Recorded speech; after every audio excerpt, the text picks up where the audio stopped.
북극성만큼 유명한 별을 찾기란 쉽지 않다고 생각하지 않으세요? 북극성은 천문학에 익숙하지 않은 사람들조차도 그 이름을 알고 있을 만한 몇 안 되는 별 중 하나라고 할 수 있을 겁니다. 여러분 안녕하세요. 그런데 이 가장 유명하면서도 많이 연구되어진 행성은 때로 우리를 놀라게 할 때가 있습니다. 북극성에 대체 어떤 이변이 일어나고 있는 걸까요? 여러분, 여기는 토픽입니다. 이 영상을 보시고 나면 그 이변에 대해 알게 되실 거예요. 그럼 시작할게요.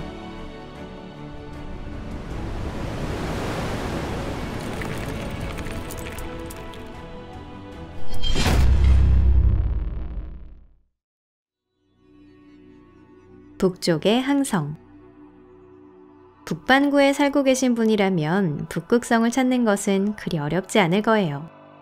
큰 곰자리의 유명한 국자를 찾은 후에 손잡이의 반대쪽 그릇에 바깥이 되는 두 별을 이은 선을 더 연장시켜 긋기만 하면 됩니다. 이때 연장선의 길이는 국자 그릇의 두 별을 이은 선의 5배가 됩니다. 연장시킨 선의 종점에 있는 것이 북극성인데요. 북극성의 방향은 북쪽 방향과 거의 일치하며 지평선으로부터의 높이는 여러분이 있는 곳의 위도와 같습니다. 굉장히 편리하죠? 북반구에서 활동했던 중세의 모든 민족의 뱃사람들도 분명 그렇게 생각했을 겁니다. 사실 지구 축의 세차운동으로 인해 북극성이 정말 극성이 된 것은 12세기 초의 일입니다. 다만 그 이전부터 이 별에 대해서는 알려져 있었고 위치를 파악하기 위한 표식으로 이용되곤 했습니다. 북극성의 또 다른 이름을 작은 곰자리 알파성이라고 합니다. 지구에서 이 별까지의 거리는 약 447광년으로 스펙트럼명은 F71b입니다. 북극성은 우리 태양과 같은 황색별이지만 태양보다 크고 뜨거우면서 2000배의 밝기를 가진 별입니다. 꽤 젊은 행성으로 그 나이는 과학자들에 의해 6500만 년 미만으로 추정되고 있습니다. 만일 공룡에게 지성이 있고 바다를 헤엄칠 수 있었다고 해도 북극성으로 위치를 파악하는 일은 없었을 거예요. 당시에 이 별은 아직 존재하지 않았기 때문이죠. 사실 북극성은 하나의 별이 아닙니다. 과학자들이 20세기 후반에 증명했듯이 이 별은 중력으로 연결된 3개의 항성으로 이루어진 성계입니다. 앞에서 말씀드린 아주 오래전부터 알려진 황색 초거성은 이 성계 중에서 가장 밝고 눈에 띄는 별에 지나지 않습니다. 천문학자들은 이 별을 폴라리스 A라고 부릅니다. 폴라리스 A에서 2400AU 정도 상당히 떨어진 곳에는 폴라리스 A를 중심으로 도는 폴라리스 B라는 별이 있습니다. 그 질량은 누나인 폴라리스 A와 비교해 훨씬 작지만 무게는 태양의 거의 1.5배라는 상당히 큰 질량의 별이에요. 폴라리스 B는 지구에서 관측이 가능한 상당히 밝은 항성으로 주성 주위를 10만 년에 걸쳐 한 바퀴 돌고 있습니다. 성계의 제3의 멤버인 폴라리스 P, 폴라리스 AB는 폴라리스 A에서 18.5AU라는 아주 가까운 거리에 있습니다. 이는 태양에서 천왕성까지의 거리에 해당합니다. 폴라리스 P의 공전 주기는 30년입니다. 메인의 별인 폴라리스 A는 매우 밝고 폴라리스 P는 그 빛에 섞여버리기 때문에 이 동반성을 관측하는 것은 아주 어렵습니다. 유명한 허블 망원경의 힘을 빌려서야 겨우 제대로 된 사진을 찍을 수 있었습니다. 변광성. 북극성은 매우 밝아서 위치를 파악하기 위해 표시로 사용되고 나는 편리한 별입니다. 이 사실은 고대에서도 잘 알려진 사실이었죠. 하지만 그 빛이 시간이 지남에 따라 변화하고 있다는 걸 과학자들이 깨달은 것은 1852년의 일이고 실제로 확인된 것은 더 나중인 1911년의 일입니다. 변광성에는 여러 종류가 있습니다. 북극성은 케페우스 자리 알파성의 이름을 딴 세페이드 변광성으로 분류됩니다. 이 유형의 별은 정확한 리듬으로 빛을 변화시킵니다. 이러한 변화는 관측과 예측이 쉽기 때문에 세페이드 변광성은 천문학에서는 표준광원으로 자주 이용되고 있습니다. 즉, 세페이드 변광성까지의 거리와 현 시점에서의 밝기를 알면 파라미터를 특수한 공식에 대입함으로써 다른 항성까지의 거리를 계산할 수 있다는 것이죠. 일반적으로 세페이드 변광성의 변광 주기는 길지 않습니다. 이는 북극성에도 해당되는데요. 북극성의 변광 주기는 4일 미만입니다. 그런데 우리 북쪽의 표식인 북극성은 아무래도 그것과는 달리 평소와는 다른 훨씬 기묘한 리듬을 따르고 있는 것 같은데요. 전형적인 세페이드 변광성의 대부분은 밝기 변동의 진폭이 변하지 않습니다. 한편 북극성에서는 전혀 반대의 일이 일어나고 있는 것이죠. 20세기 초, 이 별이 변광성이라는 것이 증명되었을 때의 밝기 변동은 8% 정도라고 되어 있었습니다.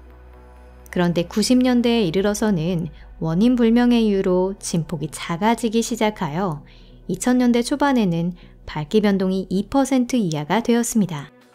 다만 이 역사적 최소치 이후 북극성의 변광폭은 다시 증가하기 시작한 것입니다. 변광의 진폭 증가는 2015년까지 계속되었습니다. 그리고 현재 진폭은 다시 감소하고 있습니다.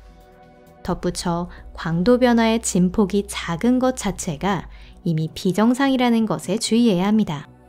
다른 세페이드 변광성의 경우 광도의 변화는 더 넓은 범위에서 일어나고 있습니다. 단지 진폭의 급속한 감소와 그 후의 회복은 통상적으로는 전혀 있을 수 없는 경향을 보입니다. 게다가 북극성의 전체적인 밝기도 증가 일로를 걷고 있는데요. 조사에 따르면 프톨레마이오스 시대에 비해 북극성의 밝기는 적어도 2.5배 증가하였습니다.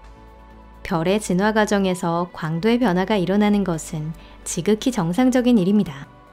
그렇다고는 하지만 2000년이라는 세월은 항성의 기준으로 보면 아주 잠깐의 시간에 지나지 않는데요. 가장 수명이 짧은 항성조차 적어도 그 수명이 수백만 년에 이르거든요. 북극성은 상상을 초월하는 속도로 연소하면서 항성의 일생에 관한 우리의 고정관념에 계속적인 도전을 하고 있는 겁니다. 일반적으로 항성의 광도는 항성 내부의 연료 스톡이 고갈되는 정도에 따라 생기는 복잡한 프로세스에 따라 변화합니다. 역시 어느 별이든 일종의 핵융합로가 되는 거죠. 항성의 밝기가 증가하고 있다는 건 그 별이 아직 아주 어리고 힘의 전성기에 도달하고 있다는 것을 의미하거나 그와 반대로 팽창하여 마지막 사용 가능한 물질을 빠른 속도로 불태우며 일생을 마감할 때가 다가오고 있다는 것을 의미합니다. 그렇다면 북극성은 곧 마지막 폭발을 앞에 두고 하늘에서 자취를 감추려고 하는 것일까요? 아니면 과학자들은 이 별에 일어나고 있는 이상한 변화에 대해 뭔가 다른 설명을 찾고 있는 것일까요? 전부 동반성 때문? 북극성 연구에 참여했던 과학자들은 진폭의 기묘한 변화의 원인이 아마도 폴라리스 P에 있지 않을까 하는 결론에 이르렀습니다.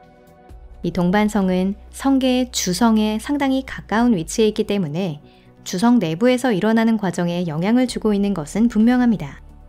이것은 달이 지구에서의 밀물의 원인이 되고 있는 것과 어딘지 모르게 비슷합니다. 한편 밝기가 서서히 증가하고 있는 것에는 훨씬 복잡한 문제가 있다고 할 수 있는데요. 현재의 북극성은 상당히 안정되어 보입니다. 베텔게우스 같은 별과는 달리 시시각각 초진성이 될 준비를 갖추고 있는 별이라고 보여지지는 않습니다. 게다가 북극성의 질량은 그러한 대변동을 일으킬 정도로 무겁다고도 할 수 없습니다.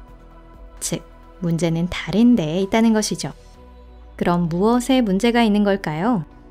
어쩌면 북극성의 밝기가 증가하고 있는 것도 멀리 떨어진 곳에 있는 폴라리스 B도 포함한 동반성의 영향과 무언가 관계가 있을지도 모릅니다. 또 다른 설에 따르면 이 성계의 중심 항성은 비교적 최근 두 항성이 합쳐져서 생겨난 것이라고도 합니다. 이러한 대변동이 발생하는 건 아주 드문 일이지만 그래도 가끔 일어날 수는 있습니다. 대변동에 의해 두 개의 별이 있던 자리에 합쳐진 더 큰 질량의 밝은 별이 하나 생겨납니다. 단 그 별은 안정성이 부족하게 되죠. 그건 두 별이 합체하는 과정에서 별의 다양한 층이 서로 섞이면서 보통은 차례로 타들어가야 하는데 한꺼번에 모두 타오르기 시작했기 때문입니다. 이론상으로는 시간이 지남에 따라 북극성은 차분해질 것입니다. 하지만 현재로서는 그 밝기가 증가의 일로를 걷게 될 것으로 보여지는데요. 하지만 이건 모두 이론상의 이야기에 지나지 않습니다. 북극성의 수수께끼에 대한 진짜 답을 찾으려면 우리는 더 많은 조사를 해야 할 겁니다. 그리고 언젠가 과학자들이 북극성의 비밀을 밝혀내는 데 성공하게 된다면 그때는 반드시 여러분께 그 소식을 전해드릴게요. 이번 이야기도 마음에 드셨다면 좋아요를 눌러주시고 이 영상을 친구들에게 공유해주세요. 잘 부탁드립니다.